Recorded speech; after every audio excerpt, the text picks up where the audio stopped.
Welcome to the Newsmakers Podcast. I'm Billy Hollowell, and this is a show where we go behind the headlines every day to bring you an interview with a pastor, entertainer, politician, or other notable news figure.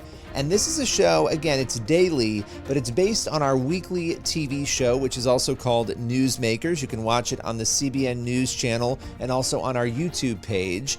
And on this show, every day, we dive deep. It's a little more longer form with one of the people who you will often see on our Newsmakers show or across the CBN News platforms. On today's Newsmakers, Taya Kyle joins us to talk all about her life, her faith, and what it's been like 11 years after her husband, Navy SEAL Chris Kyle, was murdered. We're going to get into faith, hope, forgiveness, and so much more. With no further ado, here is Taya Kyle. Prayers for Bears, Bailey the Grateful Bear. This is a really unique and fun kids book. What led you to want to write this? Really, it was a reflection on my kids and my story. And, when they were little, I used to, when they, tuck them in and then rub their backs and say, give me a character and a name, anything you can dream of, and I'll make a story about it. And so since that time, I've been kind of thinking about some of these stories would make good kids books. And what came together is now we're about 11 years out of Chris's murder, just over 11 years. And I thought, reflecting some of the biggest lessons that we learned, one of them was gratitude. And when he first was killed, I remember talking to a friend of mine saying, I don't know if we're going to I don't know how I'm going to afford our house. I had worked in a professional job before. I just wasn't working at the time. And she said, Taya, you'll always have a roof over your head and food to eat. And I said, well, that's the point. I don't know if I'm going to have this, the roof over our head. And she said, no. You have people who love you. And you will always have a roof over your head and food to eat, meaning, even if you're staying with friends. And my kids and I pick that up and we pray that even to this day of, just thank you, God, for the roof over our head and the food to eat. Those are blessings. And even it doesn't negate that bad things are happening when you're grateful. I think that's an important point. It's not like things are bad, but be grateful. It's like, right. No, things are rough and there are things to be grateful for. Both things exist. Yeah, no, that's so powerful. And how old are your kids now? They are 19 and 18. Can you believe that? Wow, I cannot believe that. I mean, it's so crazy to me. I mean, your story, and it's so incredible how you've been able to use it to inspire people, because as we're talking about gratitude, going through difficult things, especially in the public eye, this was a situation, with Chris and his murder where this was something that was being talked about. It was a major news story. And so you're going through this horrific trauma. You have two young kids. How did you navigate that and hold on to your sanity and your faith? I can't imagine what that was like. Yeah, you know what? It really was messy, honestly. And I think that, the great news is that I believe God prepares us for the things that are going to happen to us later. He just does it really lovingly and really gently. So we can't predict the bad thing that's coming, because I think people are tempted like, oh no, is God preparing me for this? No, you can't predict it. But I see how he prepared us. And so I started going to my faith when Chris was deployed, and I was afraid, when I wanted to be joyful. When, our friends died, we had chances to talk about the fact that there's no rhyme or reason to it. We had friends die, sadly, not in combat, and so I think in a lot of ways, God had already prepared me by knowing that he's the one. He is going to be there. He could lift my fear when I had it. I mean, I get chills talking about it. Like, he had been so present in my life in different ways that were undeniable that I knew I had him to rely on. So the faith part was there. I had no idea how much my faith would grow, but it grew exponentially. People Magazine's going to run an article soon in the next week or two with my kids. And that's the first time that they've been sort of in the public eye. And I would love for people to get to know them that way, or just follow me on social media and I'll push it after that article runs. But, and maybe Billy, you could talk to them too, because their maturity and their spiritual maturity, their emotional maturity is far greater than it ever would have been without the loss of Chris and what we went through. So when you ask me, like, how did we get through that part with our faith? Our faith was intact, but it definitely grew. And I think that happens with a lot of people when they turn to faith in hardship. And the other part was just messy. It was chaotic. I was going on speaking engagements and trying to make a living for the family, and they went with me. We hired a homeschool teacher to travel with us. I didn't want to miss a minute with them. I think, especially with friends dying before Chris was killed, I was always so grateful for every minute with people that I love.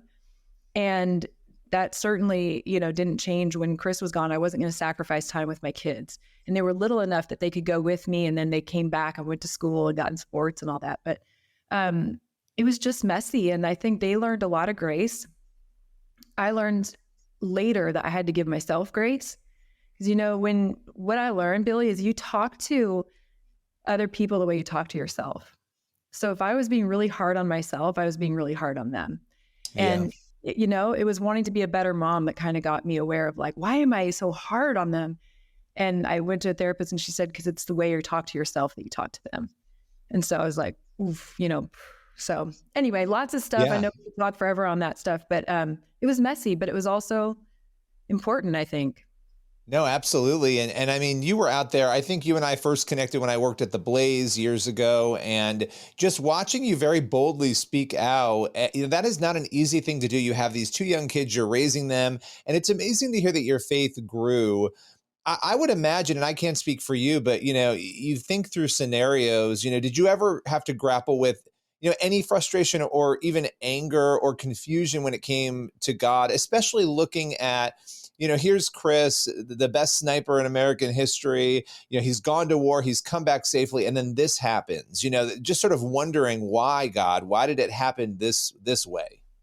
Yeah, it is. I mean, it's a very valid question. And I think one of the things that I noticed back in my life is I had a cousin who was 2 or 3, and she was killed in the most random way that nobody could have protected.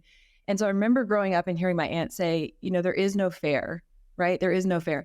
And so I think I had maybe that going for me, that I realized just because he's not in combat doesn't mean, Chris used to tell me he'd have a better chance of dying on the freeway in California than he did in combat, which I don't know if that's even true, but I think in some ways that part didn't bother me. But here's what I did. My daughter did have a hard time with that. God being good and allowing this. And so we have spent a lot of time diving into that and looking into it and seeing the different ways. It's an important question to address if you're a person of faith. I think you have to make sense of that. And the other thing was that, the existence of evil, I knew that evil existed, and I knew something could happen stateside or overseas, but I also thought that maybe God did things for a greater purpose. So maybe we lost Chris, but immediately we saw this influx of people who wanted to be better fathers and wanted to be more supportive of military. And so at first I thought maybe there's just a sacrifice sometimes in life. And it was another widow friend of mine who said, Taya, I don't believe that. She said, I think God is crying with us. And that opened my eyes really in a different way. And Dr. Tony Evans was preaching on this too, just this last week about healing. I love him. And he was talking about, like, there are all these aspects of God, his wrath and his love and his healing, and all those parts of him exist. All parts of them are constant. It's just where you are with him at any given time is what you experience. And he's an emotional being. He does cry with us. And I learned that incredible kindness. And also, we talked about the murders, but a lot of people don't know we had a lot of other betrayals, losses, theft. And I could not imagine how somebody could do that when you're in such deep grief. Yeah. And I learned, like, it's because when you're at your weakest, you're a target. I just didn't see myself that way, And so what I learned is that God makes all of those things right in time. And so that even grew my faith, just saying, I was not vengeful. I was, and that wasn't easy sometimes, by the way. Sometimes when people hurt you, you want to get on the microphone and just be like, oh yeah. Let me tell you, I'm sure you have that instinct sometimes, and you have to go back to grace. Yep. You want to win. You want to get them back. You want to have that victory. You want people to know, that's human nature, right? And I think as Christians, God pulls us back from that, but it is tough when you're in the midst of it, especially with what you had gone through, to then have that sort of thing happen. I absolutely get that. Yeah. People making up stories about Chris and me too, and people who were close enough to know better. So it gave them that extra validity, I think, when they would speak. And I'm like, why? why would you do that? But to your point, it's endurance, and the good news is because we experienced all those things, I mean, a bad day for us looks a lot different than a bad day for a lot of people. Most days I'm just joyful and blessed because it's not any of those bad things happening, and I'm not afraid anymore. If something happens, I know I'll survive it. I have very little fear, if any. I ride things out. I often wish Chris would have been, with me, with this version of me where I could ride things out, because I was very I was more wound tightly when we were together. And I think he would have enjoyed this version of me, It's one of the other things, as we're talking about gratitude, and obviously we're talking about, the book Prayers for Bears, which I think parents need to go out and grab copies of that book. Grandparents, there it is. I love the artwork on that. Being able to talk about gratitude and being on the other side of all the things that you've been through. The other thing, is forgiveness, which we were just talking a little bit about, but I would imagine the level of forgiveness, multiple people throughout all of this ordeal. How have you dealt with that? Because forgiveness is tricky, and I won't speak for you, but it's an ongoing process for people often. It is. And I bet you could speak for me and do it well. I think that forgiveness, there were a few things. Forgiveness for people like the person who killed Chris. I was very bold when I was doing speaking engagements saying, I wasn't there yet on that until I was. And it's not that for that person in particular, I don't forgive the act. I forgive the person as a child of God falling to temptation repeatedly until it got to a different place of character. That's my belief, right? So psychiatrists on the prosecution and defense in the murder trial both testified that guy did not have PTSD. There was no mental illness. I mean, that's a whole other conversation probably. But so what I needed to do for that is to say, okay, forgiven, and look at how God does it with the Israelites. They were supposed to go into the promised land and they questioned him and they wander for 40 years. The next generation, and they say, I'm sorry, forgive me. And he says, my child, I forgave you the moment you did it. But that doesn't mean you get the promised land, right? It's the next generation. And so a pastor taught me that at a time when I really needed it. And it was about family members who had been, it was very painful going through, grief is bad enough, but oftentimes families react differently, and it busts up family relationships, and unfortunately. And so I was like, well, should I just be kind of ignoring it and pulling them back in, or how do I do this? And it was like, no, I forgive you. That doesn't mean you get to keep hurting me, right? You don't get to keep come. And that's a part of forgiveness that I think a lot of people misunderstand with Christianity is I forgive you and there's a boundary.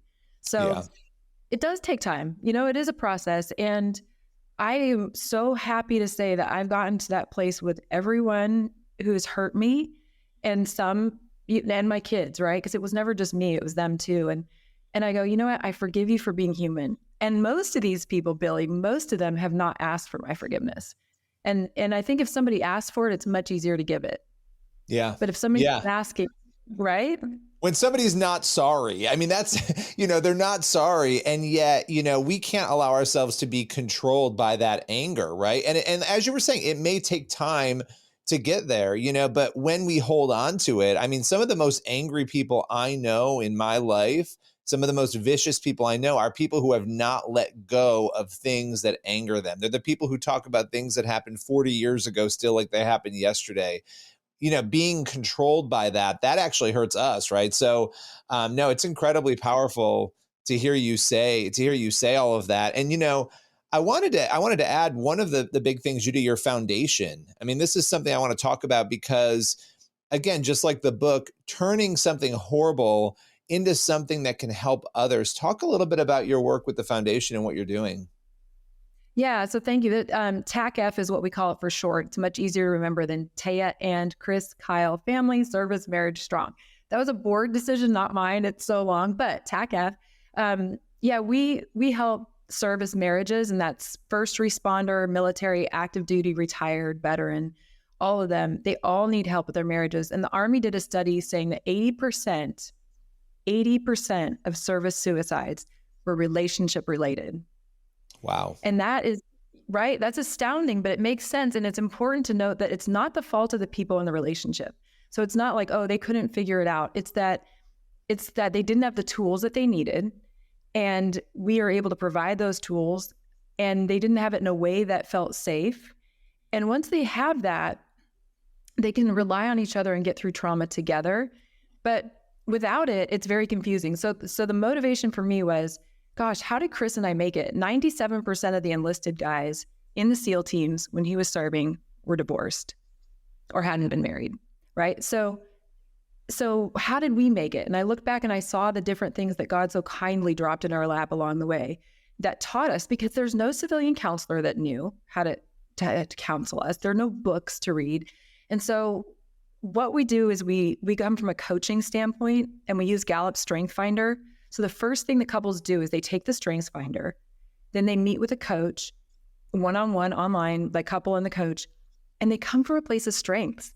How to use your strengths in marriage, because like we all have strengths, and when you use your strength in a way that's not productive, right? It's hurtful, but you still think you kind of want to bring it because it's your strength. So like I'm the idea person. That's one of my top strengths. I can flood and overwhelm people with ideas. I can give ideas when they're not asked for, right? So if I really want it to be a strength, I have to learn when to use it and how to use it. And so we start from that standpoint, and Baylor University studies the programs. It's like a 99.16% success rate. And they even had another statistician study it to make sure that it was accurate, because the results are so good. And we continue to have them study. So forgiveness is a big part. Trauma is a big part of it.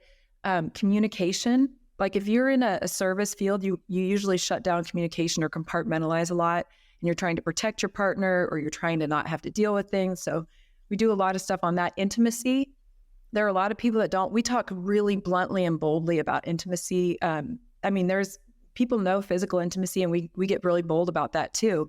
But we talk about experiential intimacy, intellectual intimacy, emotional intimacy. There are a lot of different kinds of intimacy, and people don't realize that there are all these things at their disposal that they can do to strengthen their marriage. And in my opinion, there's nothing that feels better than having an awesome marriage. And there's probably nothing worse that feels, when you can't figure it out. And Chris and I got both of those extremes. So I wanted people to end where we ended, which is on a high note. If God forbid they die, then they end on a high note. And if they get to live till old age, they also end on a high note. Like, those grumpy old couples? I'm like, you guys have had longer to figure this out. You should be your happiest when you're 90, right? Yeah. Because if you didn't work all along, you're like dialed in, you figured out how to make marriage work. So that's our goal, is like no grumpy old couples, let's get better at this with time.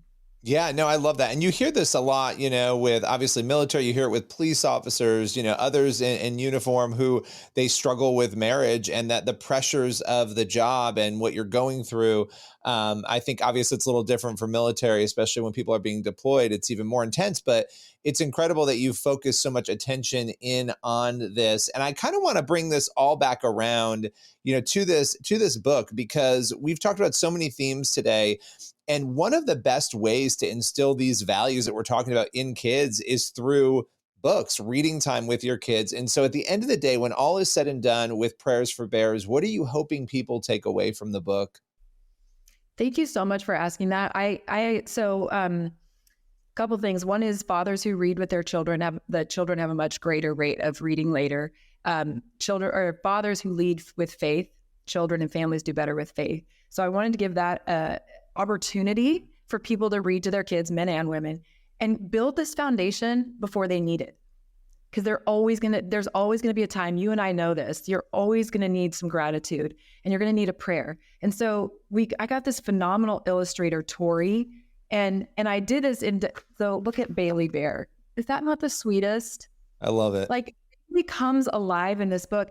And I very purposely, this series, Prayers for Bears, I want it to be as much a reminder to the adults who read it to the kids as it is to build the foundation of the kids. So you ask what the purpose is, it's twofold.